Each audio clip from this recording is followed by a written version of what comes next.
नमस्कार प्रिय दर्शक वृंद, यही गतानुगत दुनिया रे मानव जीवन एक दुर्लभ जन्म। गुरुत्वपूर्ण कथा है समय सदुपयोग, समाज को नूतन दिग्दर्शन एवं परिमार्जित करी गढ़ी तोलिबा।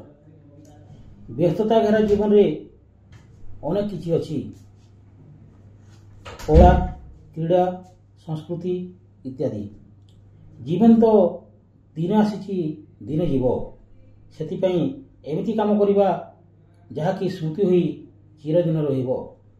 ठीक सेहीपरि एक गाँ रही बौद्ध जिला गुड़ली बदर, जो गाँव माटी रे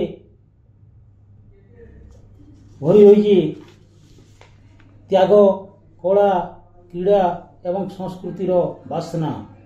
यही ग्रामर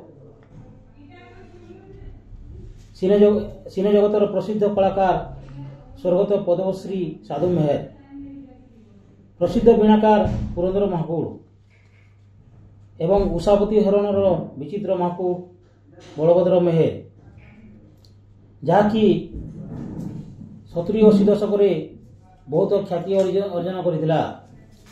एपरी नाटक जहाँकि सपरिवार मिसी देखुथिले।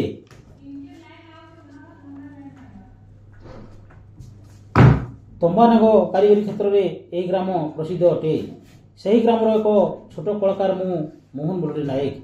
नमस्कार। मु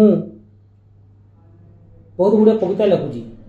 सही कविता गुड़िक है देशात्मक पदक। मुझे कविता जन्मदिन पठन करुची।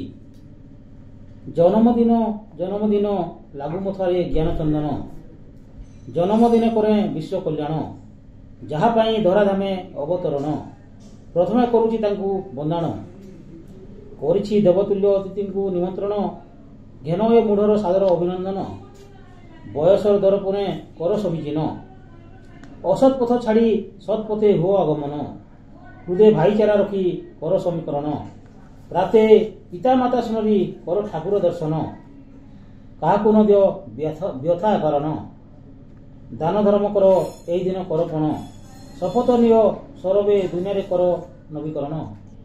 नमस्कार।